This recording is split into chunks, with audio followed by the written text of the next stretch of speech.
어제 오늘 하늘을 보면서 하나님께서 우리에게 허락한 이 지구가 자연이 얼마나 아름다운지 참 감사가 절로 나오는 귀한 은혜의 시간을 보내었습니다.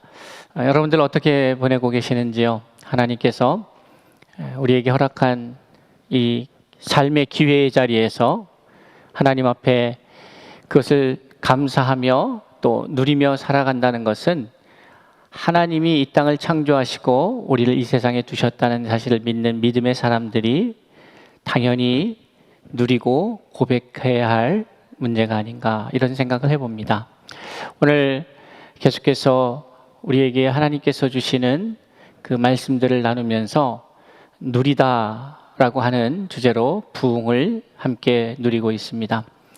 오늘 특별히 전도서의 말씀을 가지고 함께 말씀을 나누려고 합니다. 전도서 5장 18절과 19절의 말씀 함께 보겠습니다. 사람이 하나님께서 그에게 주신 바 그 일평생에 먹고 마시며 해 아래에서 하는 모든 수고 중에서 낙을 보는 것이 선하고 아름다움을 내가 보았나니 그것이 그의 몫이로다. 또한 어떤 사람에게든지 하나님이 재물과 부요를 그에게 주사 능히 누리게 하시며 제 몫을 받아 수고함으로 즐거워하게 하신 것은 하나님의 선물이라. 아멘. 지난 시간에 우리는 평안을 누리다 기억하시는가요? 요한복음 16장 33절의 말씀입니다. 이것을 너희에게 이르는 것을 너희로 평안을 누리게 함이라 말씀하시면서 세상에서는 너희가 환난을 당할 것이다. 그러나 담대하라. 내가 세상을 이기었노라. 현대인들이 살아가면서 느끼는 불안감, 그 불안감의 시작은 아마도 내일에 대한 무지에서 오지 않나 싶습니다. 내게 다가올 미래에 대한 이 불확실성이 현대인들에게 어려움을 주고 있는 것 같습니다. 내 자녀들은 잘 클까? 남편은, 아내는, 우리 가족들은, 우리 이웃들은, 지인들은, 사랑하는 사람들은 어떻게 될까? 한국 경제가 내년에는 좀 좋아지려나? 이 코로나 사태로 인해서 많은 자영업자들이 또 어려움을 겪고 있는 수많은 사람들이 내일은 좀 나아질 수 있을까? 아니면 더 어려움을 겪게 될까라는 불안에 사로잡혀 있습니다. 어떠한 종류의 불안이든 결국에는 이 불안을 직면하고 있는 사람이 그것을 극복해낼 수 있는 힘이 있는가, 능력이 있는가, 아니면 크고 작고의 문제를 떠나서 어떠한 형태의 불안의 요소가 우리에게 다가왔을 때에 그것을 감당할 수 없다면, 그럴 능력이 없다면 그 불안은 매우 크게 그 사람들을 힘들게 할 것입니다. 결국 무지가, 미래에 대한 무지, 더 나아가서 우리의 삶에 대한 의미에 대한 무지, 내가 이 땅에 왜 왔는지, 무엇을 위해서 하나님은 나를 이 땅에 보내셨는지, 나의 이 땅에서의 삶의 시간의 의미가 무엇인지 등등에 대한 무지가 우리를 무능으로 이끕니다. 모르니까 할 수가 없는 경우가 많습니다. 만약 우리가 어떠한 문제든지 우리에게 다가올 것들이 미리 예상되고 그것을 알므로 인하여서 그것을 준비하고 더 나아가서 그 문제를 해결할 수 있는 방법이 무엇인지 안다면 결코 우리는 두려워하지 않을 것입니다. 어떠한 문제도 해결할 수 있는 그 방법, 그것을 안다는 것은 큰 힘이 되겠죠. 그렇기 때문에 알미 힘이 되는 것이에요. 하나님의 전능하심은 하나님의 전지하심으로부터 시작한다고 볼 수도 있는 것이죠. 하나님의 전지하심은 하나님의 전능하심으로 우리에게 나타나게 됩니다. 이렇듯 인간이 갖고 있는 지식의 한계가 결국 우리에게 두려움을 가져다 줄 터인데, 평안을 누리기 위해서는 알아야 합니다. 하나님께서 우리를 어떻게 만드셨는가? 하나님께서 우리에 대한 기대가 무엇인가? 우리의 믿음의 대상인 하나님이 어떠한 분이신가를 안다고 하는 것은 매우 중요한 문제일 것입니다. 지난 시간에 우리가 함께 나누었던 것처럼 많은 환난이 우리 앞에 서 있고 우리를 힘들게 하고 우리를 어렵게 하겠지만, 그러나 분명히 성경은, 예수 그리스도는 요한복음 16장 33절의 말씀을 통해서 세상에서는 너희가 환난을 당하나 담대하라, 내가 세상을 이기었다라고 말씀하고 있습니다. 죽은 권세를 이기시고 부활하신 그 예수 그리스도를 믿는 그 믿음 안에서 우리가 넉넉히 승리할 줄로 믿습니다. 오늘은 우리가 누려야 할 많은 것들 중에 두 번째로 재물에 관한 것입니다. 오늘의 말씀의 제목, 재물과 부귀를 누려야 함에 대한 이야기를 함께 나누고자 합니다. 우리는 재물에 대한 오해가 있습니다. 성경의 곳곳에서 이 재물과 관련된 이야기들로 인하여서 우리가 재물에 대해서 갖게 된 생각들이 있습니다. 먼저 우리가 제일 많이 알고 있는 하나님의 말씀 중에 바울 사도를 통하여 우리에게 들려주신 돈에 대한 문제가 있습니다. 이 세상을 살아가면서 돈이라고 하는 것, 재물이라고 하는 것, 부귀, 이러한 것들이 많으면 축복이 되고 적으면 축복받지 못한, 복을 누리지 못한 것으로 일반화되어서 인식되고 있는 이러한 현실 앞에서 왜 우리 믿는 사람들은 하나님의 복을 성경에서 발견하게 되면서도 또 이 땅에서는 그 하나님이 말씀하시는 복과 상관없이 세상이 우리에게 들려주고 있는 그러한 말들에 우리의 마음을 빼앗겨서 흔들리는가를 살펴야 합니다. 그래서 오늘은 하나님의 주신 말씀을 중심으로 해서 우리 믿는 사람들이 이 물질에 대해서, 이 땅에서 잘되고 번성하는 것에 대해서 어떠한 입장을 가져야 하는가 함께 나누는 시간이 되었으면 합니다. 디모데후서 6장 10절에 보면 너무나도 잘 아는 말씀인 돈이 일만하게 뿌리다, 이렇게 기록된 말씀을 여러분 잘 알고 계실 겁니다. 그러다 보니까 이 돈에 대해서 약간은 부정적인 생각을 갖고 있습니다. 그런데 여러분 생각해 보십시오. 우리가 살고 있는 이 세상은 자본주의 국가입니다. 민주주의의 정치 제도를 갖고 있으면서 경제 제도가 자본주의입니다. 그런데 이 자본주의라고 하는 것의 핵심은 결국 돈, 이 돈의 흐름과 돈이 생성되고 돈이 유통되고 돈에 의해서 거래되고, 그러니까 돈의 중심인 사회 구조를 갖고 있다는 것이죠. 그 이야기는 가장 강력한 힘을 갖고 있는 게 이 자본주의 사회에서는 돈이라는 이야기죠.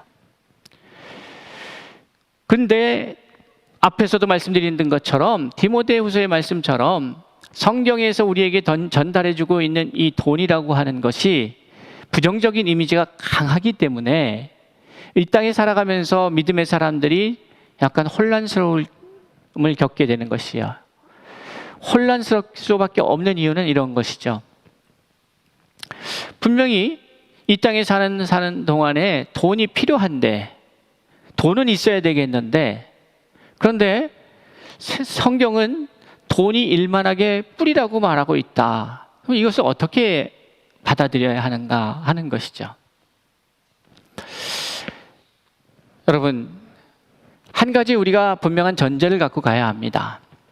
돈이라고 하는 것, 물질이라고 하는 것, 그것은 영원할 수 없는 것이라는 것입니다. 그렇기 때문에 돈은 영원하지 않기 때문에 돈에다가 우리의 마음을 실었을 때에는 그 영원하지 못한 것으로 인하여서 실망감도 좌절감도 생길 수 있다는 것이죠. 그런데 우리가 또 한편으로 생각하면 돈은 영원하지 않는데 돈에 준 우리의 마음, 돈에 사로잡혀 있는 우리의 마음, 돈에게 빼앗겨버린 우리의 마음은 돈보다 더 오래 간다는 것입니다. 물질보다 훨씬 오래 간다는 거예요. 그러니까 물질이 있을 때에도 돈에 마음을 빼앗기면 그 돈이 나를 지배할 뿐만 아니라 나를 어렵게 만드는 경우가 생기는데, 돈이 없을 때에도 역시 여전히 돈에 대한 나의 마음이 계속해서 존재한다면 돈이 있고 없고의 문제가 아니라, 물질의 많고 적음의 문제가 아니라 그것에 영향을 받고 있는 나를 보게 된다는 것이죠. 자, 그렇다면 오늘 전도서의 말씀은 우리에게 무엇라고 소개하고 있는가를 볼 필요가 있습니다. 물론 하나님의 말씀을 볼 때에 우리가 잘 생각해야 되는 것은 무엇인가 하면, 발신자가 누구냐, 수신자가 누구냐 하는 문제가 기본적으로 매우 중요한 문제입니다. 누가 누구에게 말하고 있는가, 이것은 매우 중요하죠. 앞에서 말씀하신 그 디모데후서라고 하는 것은, 디모데서라고 하는 것은 기본적으로 누가 누구에게 말하는 겁니까? 바울이 디모데에게. 그 바울과 디모데의 관계는 어떤 관계입니까? 제자요, 영적인 아들이고, 더 나아가서는 자기의 후임 목회자, 이렇게 이해할 수 있을 관계죠. 그러니까 바울이 자신의 경험을 통해서, 자신의 깨달음 속에서 목회를 하고 선교를 하고 가면서 돈이 얼마나 무서운지를 아시죠. 본인도 이 문제에서부터 완전히 자유롭지 않죠. 무슨 말씀인가 하면, 먹고 살려고 보니까, 또 복음을 전하여서 땅끝까지 나가서 복음을 증거하려고 하다 보면 여비가 필요하고 선교비가 필요하고 또 거기 가서 생활하는 생활비가 필요하고 등등, 이 물질을 떠나서 아무것도 할 수 없다라는 현실적인 문제를 바울도 겪어봤다는 것입니다. 그렇기 때문에 그런 상황에서 바울이 자신이 아무런 문제점도 발견하지 않고 자신의 사역 속에서 이 돈의 위력을 실감하지 않았다면, 아마 디모데에게 이러한 목회 서신을 쓰면서 이 이야기를 생략할 수도 있지 않겠습니까? 자신이 이 문제가 얼마나 힘든지 잘 알고 있습니다. 여러분, 그런데 이 전도서라고 하는 것은 우리가 잘 알다시피 지혜의 사람 솔로몬에 의해서 기록된 지혜의 말씀이죠. 우리가 전도서 하면은 제일 많이 생각나는 구절이 무엇입니까? 헛되고 헛되고 헛되니, 이 말씀이에요. 근데 지금 이 말을 누가 하고 있는가의 문제는 매우 중요합니다. 바울은 목회자로서, 영적인 지도자로서 그 다음 세대를 이끌어갈 다음 지도자인 디모데에게 이 말씀을 한 것이 디모데서라면, 전도서는 그 당시에 그 지역뿐만이 아니라 세계에서 가장 부유한 사람 중에 하나였던 솔로몬, 또 가장 지혜로운 사람이었던 솔로몬, 그 솔로몬이 자신의 인생을 돌아보면서 부도 누리고 권력도 누리고 그 많은 지혜의 사람으로서 많은 사람의 존경과 환호를 받았던 사람, 그 사람이 이제 한 삶을 정리하면서 보니, 아, 이거 헛되다, 그 모든 것을 겪어본 사람의 입에서 나온 말이죠. 그런데 또한 그 말을 뱉고 그 말을 통해서 인생이 얼마나 세상을 의지하고 이 땅의 물질을 의지했을 때의 허무한 인생이 될 수 있는지를 가장 잘 아는 사람이 역시 동일한 전도서의 말씀 속에서 이 말씀을 하고 있는 겁니다. 오늘 주신 말씀, 전도서 5장 18절로 19절의 말씀을 다시 한번 보겠습니다. 사람이 하나님께서 그에게 주신 바 그 일평생에 먹고 마시며 해 아래에서 하는 모든 수고 중에서 낙을 보는 것이 선하고 아름다움을 내가 보았다. 그것이 그의 몫이다. 여러분, 이 말씀 우리가 하나하나 들여다보면서 하나님께서 그에게 주신 일생이 있어요. 하나님께서 그에게 주신 일생, 하나의 인생이 있습니다. 근데 그 인생을 살아가면서 먹고 마시며 해 아래서 하는 모든 수고 중에서 낙을 보는 것이 선하고 아름답다, 이렇게 표현하고 있는 겁니다. 그럼 구약 성경에서 복에 대한 이야기를 하면서 저 선하고 아름답다라고 표현하는 장면들이 많이 나옵니다. 선하고 아름답다, 그게 복이다라는 의미로 사용되어집니다. 그러면 하나님이 허락하신 인생을 살아가면서 우리가 마땅히 복을 누리는 것, 이것은 하나님의 자녀의 권리이기도 합니다. 그런데 그 복의 내용을 들여다보니까 사는 동안에 먹고 마시고 또 수고의 노동을 통하여서 누리는 그 모든 것들, 그것이 복인 것이죠. 그것이 하나님께서 전도서의 말씀을 통해서 일반적인 우리의 삶에 대한 이야기를 던져주고 계시는 거예요. 그리고 19절에 가서 우리 한번 봅시다. 19절의 말씀은 뭐라고 기록하고 있습니까? 또한 어떤 사람에게든지 하나님이 재물과 부요를 그에게 주사 능히 누리게 하시며 제 몫을 받아 수고함으로 즐거워하게 하신 것은 하나님의 선물이라, 이렇게 말씀하고 있습니다. 여러분, 여기서 매우 중요한 원리들을 찾아낼 수가 있는데, 또한 어떤 사람에게든지, 이것은 말 그대로 누구든지, 그러니까 하나님께서는 하나의 원리들을 이 세상에 두셨어요. 그래서 그 원리 안에서 행하는 사람들은 일반 은총이죠. 그 원리 안에서 행하는 사람들은 그 원리 안에서 누릴 수 있는 것들을 누리게 되어 있는 거예요. 그러니까 이 얘기는 왜 중요한가 하면, 우리가 만약에 하나님께 잘 보이면 하나님이 복을 주신다라고 하는 개념에서 그러한 케이스도 있어요.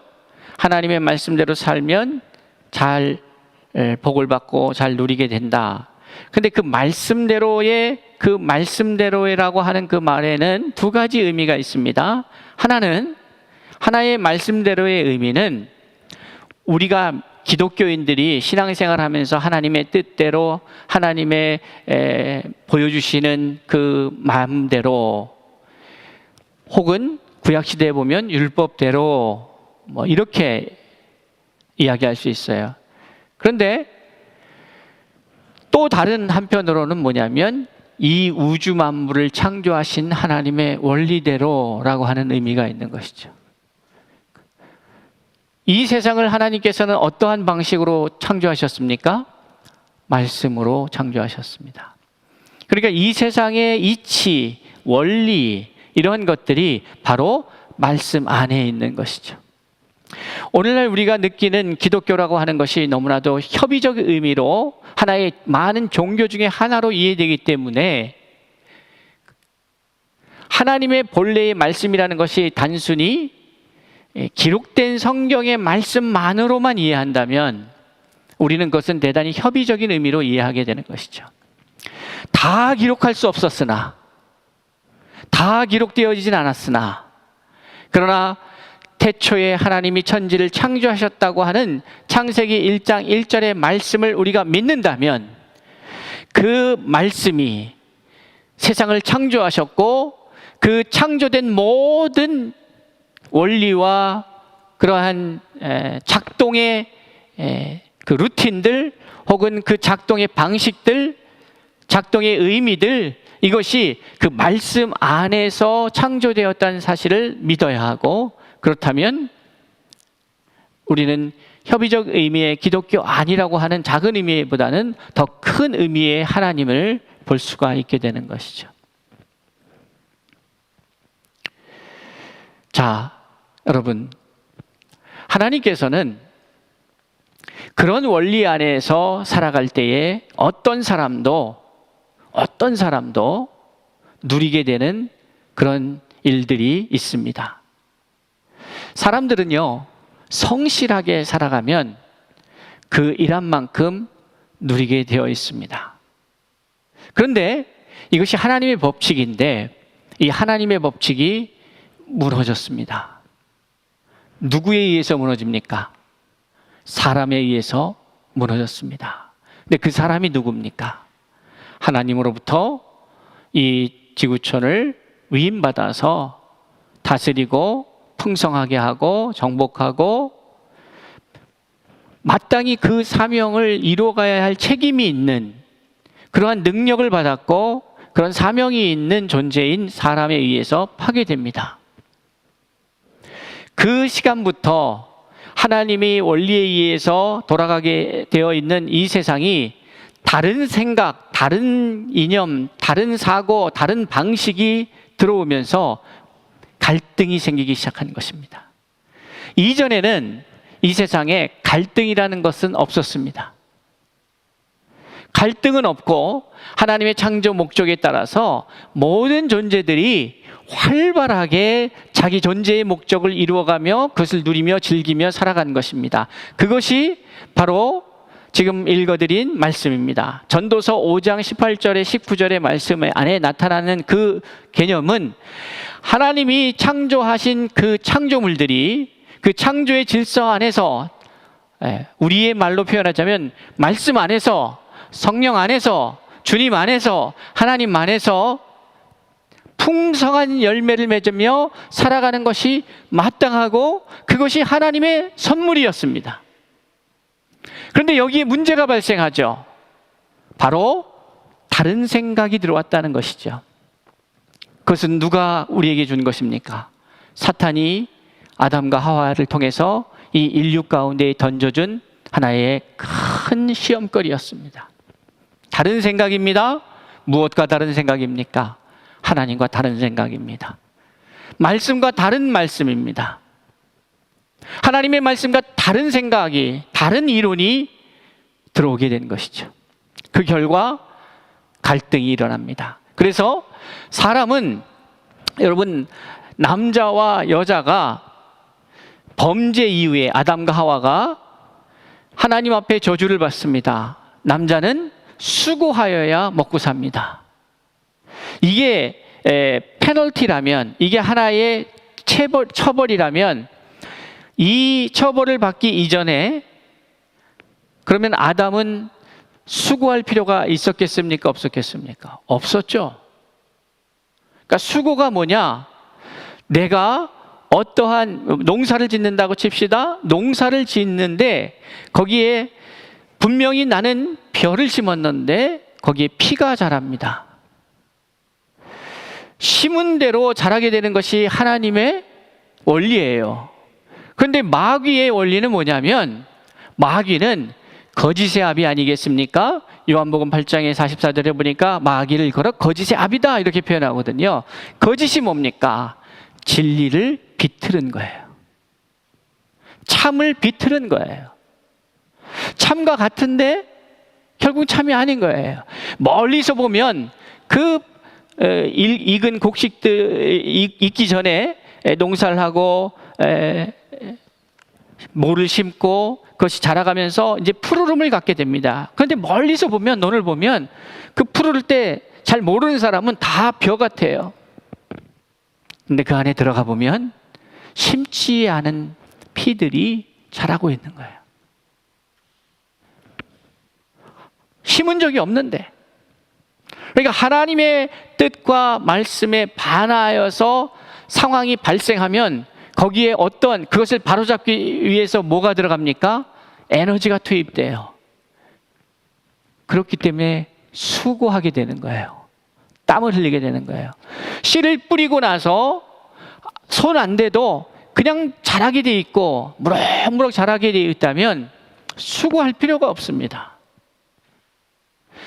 목회를 하면서도 그래요. 말씀을 뿌리고 나서 성도들이 이 말씀을 그대로 받아서 말씀을 받고 목사의 말씀을 받고 목사의 뜻에 따라서가 아니라 목사가 던진 이 말씀은 하나님의 말씀이어야 하고 그 말씀이 땅에 떨어졌을 때에 그 생명의 말씀이 자라나면 목회의 수고가 필요가 없습니다. 수고스럽지 않습니다. 그냥 자라가게 되어 있습니다. 그런데 뭐가 문제인가 하면 우리의 마음 가운데에 다른 생각들이 계속해서 일어나는 거죠. 하나님의 말씀은 그런데 목사님, 세상에 사는 그 삶은 또 그렇지가 않아요 라고 하는 거죠. 다른 생각들이 자꾸 들어옵니다. 그러면 우리에게 염려가 생깁니다. 고민거리가 생겨요. 수고가 생겨요. 또 아내에게는 해산의 고통이 있습니다. 여러분, 이것이 어떻게 이해되어야 합니까? 여인은 출산이라는 것이 축복이었습니다. 그것은 놀라운 축복이었어요.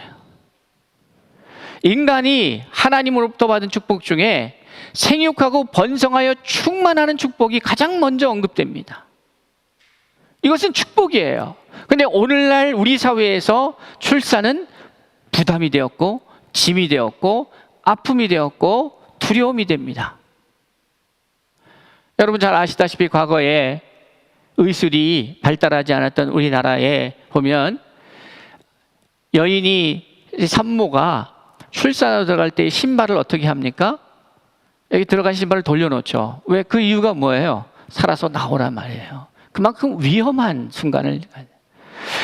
창세기 1장 28절에는 하나님이 그들에게 복을 주시며 말씀하신 것이 제일 먼저 주신 게 뭐예요? 그것은 사람에게만 뿐만이 아니라 모든 생명체에게 주신 동일한 축복이 뭐냐면 생육하고 번성하여서 충만하는 겁니다. 이것은 모든 생명체에게 주신 축복이었어요. 그런데 이것이 어느 순간 두려움이 되고 무거움이 되고 짐이 되어버렸어요. 왜 그랬을까? 바로 하나님의 말씀이 아닌 다른 생각들이 들어오기 시작하면서부터 발생한 거죠. 자연세계는 어떻습니까? 생태계는? 생태계 또한 역시 마찬가지입니다. 생태계도 들어가다 보면 그런 것이죠. 분명히 생태계도 생육하고 번성하고 충만하라 한 것처럼 풍성해지는 하나님의 그 풍성함이 자연 세계를 통하여 세상에 드러나고 그것을 통하여 하나님이 드러나게 되는 그러한 구조였습니다. 그런데 어떤 문제가 되냐면 전혀 예상치 않았던, 창조되지 않았던 것들이 드러나기 시작합니다. 가시와 엉겅퀴를 땅이 내었다라고 말하고 있는 것이죠. 문제가 크게 발생했습니다. 자, 그러면 하나님은 어떤 사람이라든지 하나님의 원리 안에서 살아갈 때에 복을 받고 누리고 풍성해지고 이 땅을 즐기고 살아가는 것은 그건 모든 자에게 주신 하나님의 선물입니다. 저는 우리 코디엠교회와 서울 충신교회, 이 말씀을 듣고 있는 모든 하나님의 사람들이 이 땅에 살면서 그 하나님의 풍요와 하나님이 우리에게 허락하신 그 누림의 은혜들을 다 누릴 수 있기를 주의 이름으로 축복해요. 이것은 매우 중요합니다. 누리며 사는가? 그런데 평안을 누리는 것은 당연하겠죠. 그런데 우리가 재물을 누린다고 할 때 이것을 어떻게 해야 되는가? 오늘 분명히 19절의 말씀, 전도서 5장 19절의 말씀을 통하여 우리가 알 수 있는 것은 분명히 성경은 기록하고 있다는 것입니다. 재물과 부귀를 어떻게 해요? 그에게 주사 능히 누리게 하시며 라고 말하고 있어요. 재물과 부요를 그에게 주사 능히 누리게 하시며. 그렇습니다. 하나님은 재물을 주셔서 하나님의 사람들로 누리게 하십니다. 그런데 문제는 성경에 자꾸 재물과 관련해서 부정적인 이야기들을 우리가 듣게 되기 때문에 그런 것이죠. 잠언 11장 28절에도 이런 말씀이 있습니다. 자기의 재물을 의지하는 자는 패방하려니와, 이렇게 말해요. 시편 49편 6절에는요, 자기의 재물을 의지하고 부유함을 자랑하는 자는 자기 형제를 구원하지 못한다, 이렇게 기록해요. 근데 우리는 어떤 생각을 갖습니까? 내가 재물을 갖고 부유해지면 내 지인들을 도울 수 있다고 생각합니다. 내 형제들을 도울 수 있다고 생각해요. 내 부모를 잘 도울 수 있다고 생각해요. 맞습니다. 도울 수 있지요. 그런데 성경은 말합니다. 시편에서도 전도서에서도 잠언에서도 재물을 의지하는 게 문제가 되는 것이죠. 재물을 우리한테 사용하라고 주셨는데 그걸 마음껏 사용하여서 내가 재물을 다스리는 존재인 것을 확인해 가면서 그렇게 살라고 우리에게 그 기회를 주셨는데 의지하기 시작합니다. 이제 이 문제가 왜 문제가 되느냐? 그래서 이 문제가 계속해서 아담 이후로 문제가 되는데, 다시 말씀드리자면 앞에서 언급한 것처럼 마귀는 하나님의 말씀을 이렇게 비트는 데에 일가견이 있는 존재입니다. 그러니까 마귀는 창조 능력은 없습니다. 그런데 어떤 능력이 탁월하냐면 변질하는 능력이 탁월합니다. 그러니까 말씀을 근거로 해서 말씀을 약간 틀어요. 정령 죽으리라고 말씀하셨는데 죽을까 하노라 하는 겁니다. 이게 문제가 되는 거죠.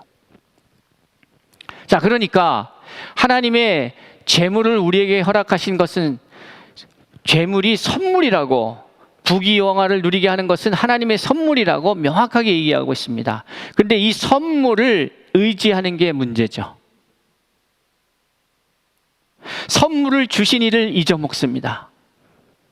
선물이 어디로부터 왔는지도, 그리고 선물을 왜 주셨는지도 우리가 잊고 오직 그 선물에만 집착할 때에 문제가 발생하는 겁니다. 의지한다? 매우 위험한 일이죠. 그러니까 하나님께서 우리에게 이 문제가 단순히 어떤 한 시대의 어떤 한 부류의 문제가 아니고 어떤 일정한 상황에 속한 자들의 문제가 아니라는 것이에요. 그러니까 가난한 자들의 문제만도 아니고 부한 자들의만의 문제도 아니고 여성의 문제만도 아니고 남성의 문제만도 아니고 자식을 여러 거느리고 있는, 그래서 먹을 책임이 있는 가장의 문제도 아니고 그만의 문제도 아니고, 이것은 인간의 근원적인 문제가 되는 것이죠. 그렇기 때문에 여러분 기억하십니까? 출애굽기에서 하나님께서 인간에게 당신의 뜻을 나타내시는 장면이 나옵니다. 그 당신의 뜻을 정리해서 10가지의 룰을 만들어서 보여주시는 것, 모세를 통해서 보여주신 게 뭐예요? 10계명이죠. 근데 그 10계명의 첫 계명이 뭡니까? 10계명의 첫 계명이 뭐예요? 너는 나 외에 다른 신을 섬기지 말라는 거죠. 이 섬기지 말라는 말을 제가 좀 전에 사용하였던 단어와 연결해서 하자면 뭐라고 표현할 수 있겠습니까? 너는 나 외에 다른 것들을 의지하지 말아라. 이 무슨 말이냐면, 우리는, 인간은요, 이 세상에 모든 것들이 있는데 이 모든 것들 중에 인간이 의지하고 섬길 존재는 단 한 존재밖에 없습니다. 그게 누구예요? 하나님이시죠. 하나님을 제외한 그 모든 것은 우리가 어떻게 해야 합니까? 다스려야 합니다.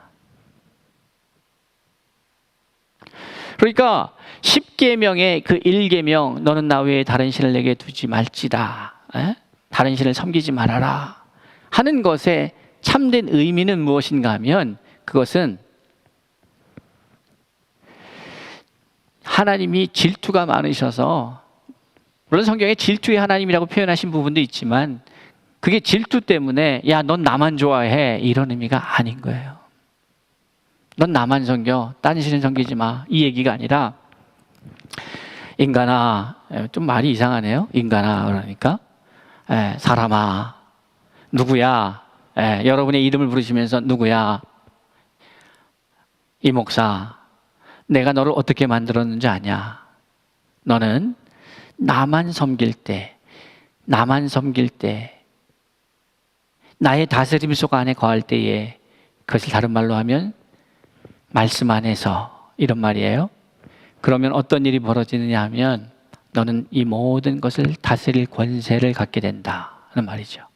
그걸 좀 더 다른 표현을 하자면, 바울의 표현을 빌리자면 이런 거예요. 내게 능력 주시는 자 안에서 내가 모든 것을 할 수 있습니다. 이렇게 표현하는 거예요. 그게 우리의 실체예요. 그런데 이걸 잊어먹은 거예요. 왜 잊어먹어요? 범죄함으로 그 마음에 하나님이 주신 생각이 사라지고 마귀가 준 생각으로 가득 채워질 때에 죄가 일어나죠. 그러니까 그것을 이렇게 정리하는 거죠. 욕심이. 그러니까 원래의 하나님이 넣어준 생각이 있었어요. 하나님의 생각이 있었습니다. 그런데 이 하나님과 생각과 다른 생각이 들어왔어요. 그게 욕심이에요. 이 욕심이 와서는 이것이 잉태되어서 결국 어떻게 돼요? 죄가 발생하게 돼요. 그리고 그 죄의 결과는 사망이 되는 거예요. 하나님과 다른 생각, 이게 문제예요. 그럼 이걸 이제 바꿔가야죠. 그럼 바꿔가려면 어떻게 돼요? 우리는 이미 태어나면서부터 하나님과 다른 생각으로 가득 차서 태어나게 된 것이에요. 그게 원죄로 인하여서 그렇죠. 그러니까 제가 늘 말씀드리지만은 우리가 죄를 지어서 죄인이 아니고 죄인으로 태어나서 죄를 짓게 되어 있다는 거예요. 자, 그렇다면 우리는 이런 잘못된, 태어나면서부터 이게 원래 난 줄 알고 착각하고 있는, 이것이 원래의 내 모습이, 여러분 죄인은 원래의 우리의 모습이 아닌 거죠. 그것도 속임인 거죠. 우리는 죄인의 모습이 아니라 의인의 모습으로 있어야 하는 거예요. 그것을 어떻게 알게 됐습니까? 우리가 하나님의 말씀으로부터 알게 된 거죠. 그러니까 그 하나님의 말씀이 이제 새롭게 이야기하고 있는 우리의 모습, 그것이 바로 우리의 모습이어야 하는 거예요. 기존에 알고 있던, 아니면 세상이 얘기하고 있던, 주장하고 있던 그것을 떠나서, 세상의 말씀을 떠나서 하나님께로 돌아가는 것, 그게 회개예요. 하나님의 말씀으로 돌아가는 거예요. 그 말씀으로 돌아가서 그 말씀이 나를 주장하도록 하는 거죠. 자, 여러분, 우리는 하나님만을 섬길 때에 이 세상을 다스릴 권세를 부여받았습니다. 그 믿음이 있어야 되는 거예요. 그리고 그 믿음대로 행할 수 있는가? 의심의 여지 없이. 재물도 마찬가지죠. 의지하는 것이 문제가 되는 거예요. 의지한다는 것은 마음을 주는 거예요? 마음을 뺏기는 거예요? 생각을 뺏기는 거예요? 그것은 의지할 존재가 아니라 우리가 사용할 존재인 거죠. 사용할 대상인 거예요. 그러니 여러분이 하나님의 마음을 품고 마음껏 재물을 사용할 때에 거기에는 아름다운 성령의 역사가 나타나는 거예요. 근데 이것을 가지고 욕심이 뭐예요? 결국 하나님과 다른 생각이에요. 그러면 하나님은 재물을 어떻게 사용하게 했습니까? 우리가 구체적으로 우리 일상으로 돌아가서요. 재물을 필요로 한 자에게 흘려보내라는 거예요. 누가 와서 오리를 가자 그러면 심리를 가자는 의미 속에는 어떤 의미가 있는 거예요? 하나님의 사람들은 어떤 생각을 가져야 되는 거예요? 저 사람이 나를 필요로 하고 내가 그것을 감당할 수준이 되고 감당할 힘이 있다면 기꺼이 그 이상을 주라는 거예요. 기꺼이 그 이상을 주라는 거예요. 근데 여기 어떤 마음이 있는 겁니까? 결국은 나에게 찾아와서 나에게 그 도움을 청하는 그 사람을 긍휼히 여기는 마음을 가지라는 거죠. 이 사람이 여러분도 해보셨나요? 여러분이 급할 때에 여러분을 찾아와서 예를 들어서 나 100만 원만 빌려줘 할 때에 여러분, 그거는 그 사람이 최대한 작게 부르는 것일 가능성이 높아요. 실제적으로는 그 100만 원 갖고 해결이 안 되는데 미안하잖아요. 그러니까 나 100만 원만 빌려주세요. 내가 좀 필요합니다. 실제적으로는 300만 원이 필요할 수도 있고 500만 원이 필요할 수 있어요. 그런데 너무 미안하니까. 오리를 같이 가자고 하는 것은 오리 가면은 그 다음부터는 내가 이런 의미가 아니잖아요. 최소한 그 정도까지 함께 가주세요. 이렇게 하는 거예요. 그러니까 우리가 하나님의 말씀을 보면서 잘 봐야 해요. 그리고 왜 그 말씀을 우리에게 던져주고 있는가? 그러니까 물질은 어떻게 사용해야 합니까? 물질이 필요한 곳에 그냥 기꺼이 흘려보낼 수 있어야 돼요. 이것을 내가 자꾸 갖고 있어야. 그러니까 우리의 의식 속에 이 자본주의 금융사회에서 어떤 의식이 팽배하냐면 은행에 여유 자금이 있어야 안전성을 갖는 거예요. 안전하다고 느끼는 거예요. 그런데 하나님의 법칙은 뭐예요? 일용할 양식을 구하라는 거예요. 그 일용할 양식을 구하라는 것은 이렇게 오해하고 계십니까? 일용할 양식을 구해갖고 일용할 양식이 100이에요. 100을 구했어요? 그러면 100을 다 써야죠. 안 쓰고 어떻게 합니까? 오늘 저축을 해요. 그래서 20만 먹고 80을 놔둬요. 그리고는 내일 가서 또 일용할 양식을 구해요. 100이 필요하다는 거예요. 그러면 이게 얼마큼 쌓이겠어요? 180이 쌓이죠. 그럼 또 20만 써요? 그럼 160이 되죠. 그 다음에 또 100을 구해요. 이렇게 이야기하고 있는 거예요. 근데 성경에서 일용할 양식을 구하라고 말씀하신 그 의도는 뭡니까? 먼저는 하나님과의 끈이 계속해서 하나님과 이 너의 공급함의 그 공급함의 은혜는 어디로부터 온다는 걸 너가 잊지 말라는 거예요. 하나님으로부터 온다는 거예요. 계속해서 저는 일용할 양식을 구하라는 그 말 속에 하루의 음식, 하루에 구한 것은 하루에 다 써야 된다고 생각해요. 그러면 그 다음날 또 하루를 하나님이 주셔요. 그런데 세상은 그렇게 말하지 않습니다. 들어온 거 저축해야 내일 어떻게 될지 모르니까. 근데 그 장면을 아주 명확하게 보여주는 장면이 어디 있어요? 광야에서 만나 사건이죠. 쟁여둔다고 다음날 쓸 수 있는 게 아닌 거예요. 하나님의 나라의 법칙은. 근데 우리는 그렇게 생각 안 해요.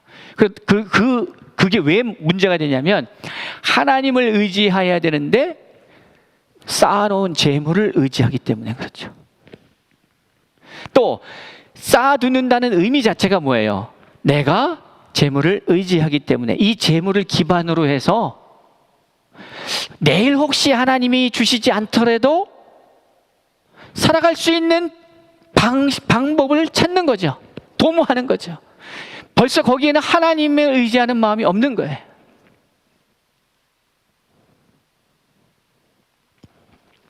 하나님께서 왜 우리에게 그렇게 말씀하셨을까? 여러분, 이 말씀을 믿어야 합니다. 오늘 이 말씀을 믿어야 돼요. 다시 한번 봅시다. 전도서 5장 19절의 말씀입니다. 또한 어떤 사람에게든지 하나님이 재물과 부여를 그에게 주사 능히 누리게 하시며 제 몫을 받아 수고함으로 즐거워하게 하신 것은 하나님의 선물이다. 이것을 믿어야 해요.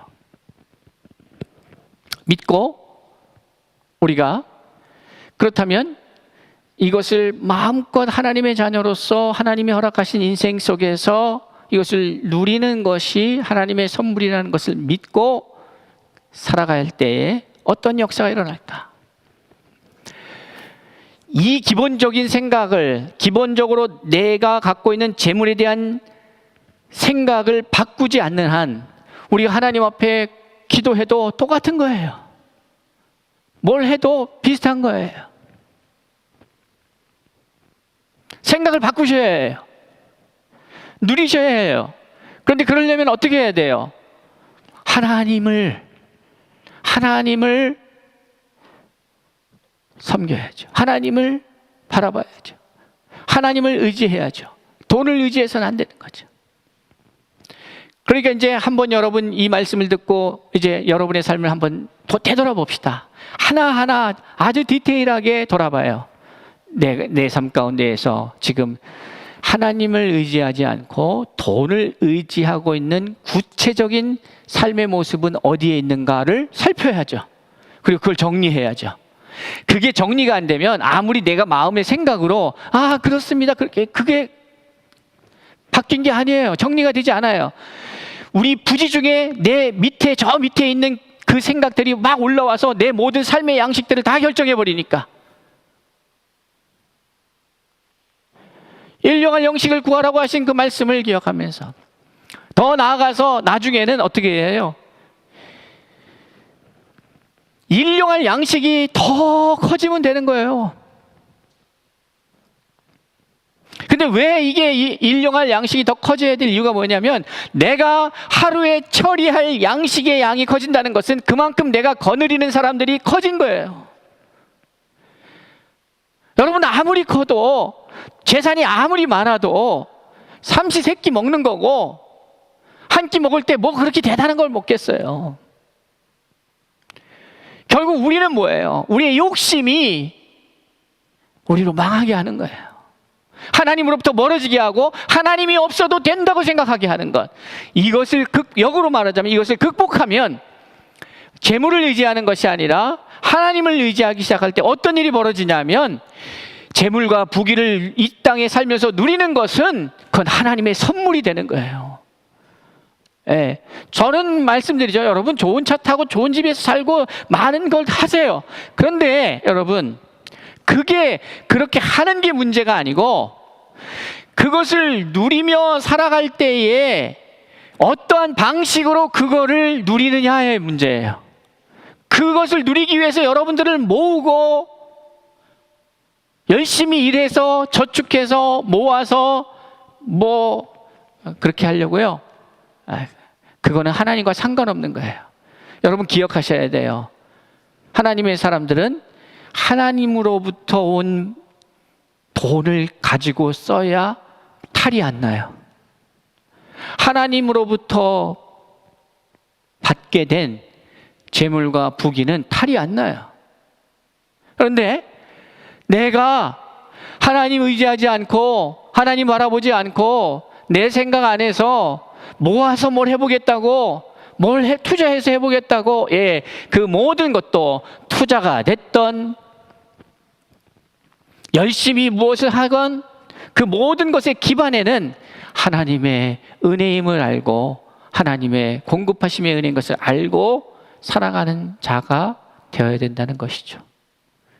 그러면 우리는 재물을 누려야 합니다. 누리는 것이 쌓아놓고 거기에 안정감을 두고 하는 것이 아니라 하나님 앞에 늘 하나님의 말씀대로 살려고 과부를 돌보고 고아를 돌보고 나를 필요로 한 자에게 그것을 흘려보내고 내 것이라 주장하지 않고 하나님이 말씀하시면 그것은 기꺼이 하나님의 뜻 가운데서 흘려보낼 수 있는 자, 그러한 생각을 갖고 있는 자, 기본적으로 오늘 나에 있는 것을 다 가져가셔도 주님이 필요하다고 하셔서 다 내놓아도 내일은 내일 살아갈 수 있는 양식을 하나님이 반드시 허락하신다는 사실을 믿는 자,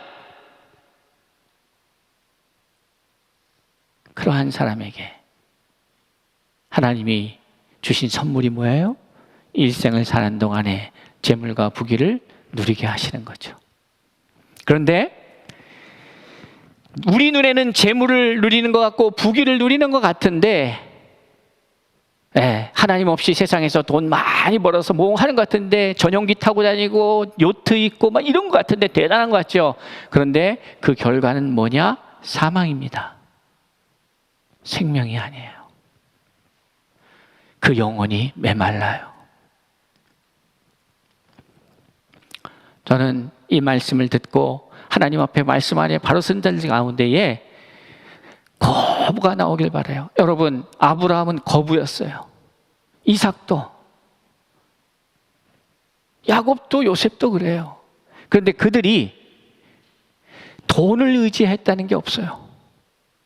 물질을 의지하지 않았어요. 그들은 항상 하나님을 기억했어요. 그러한 하나님의 사람들이 되어서 우리 서울중심교회와 코디엠교회 성도들 안에 거부, 하나님이 만드신, 하나님이 주신 거부, 거룩한 부자, 큰 부자를 넘어서 거룩한 부자들이 나올 수 있길 바라요. 그래서 여러분을 통하여 하나님의 은혜가 그걸 필요로 하는 세상에게 흘러갈 수 있기를 바라요. 서울중심교회는 서울중심교회가 막 커지는 게 중요한 게 아니라 서울중심교회를 통하여 성도들을 통하여 세상이 살아나는 역사를 보게 될 때 그것이 우리의 존재 목적임을 기억합시다. 그런데 기억해야 될 것이 뭐냐? 하나님의 법칙은 샘솟는 것이에요. 기쁨도 미래에 대한 희망도 외부의 상황과 환경에 의해서 내게 느껴지는 것이 아니라 내 안으로부터 흘러나가는 거예요. 그게 법칙이에요. 그렇다면 여러분, 이러한 하나님의 원리 속에서 살아가는 자들은, 그 당사자는 가장 행복합니다. 마르지 않는 셈이 되는 거예요. 여러분의 가정과 여러분의 산업 위에 이 마르지 않는 셈의 은혜가, 하나님의 은혜가 풍성히 넘치기를 주의 이름으로 축복합니다. 재물과 부귀는 하나님의 사람들이 이 땅에 살면서 누려야 될 것이지 섬겨야 될 것이 아닙니다. 마땅히 누릴 수 있는 믿음의 사람들이 되시길 바랍니다. 기도하겠습니다.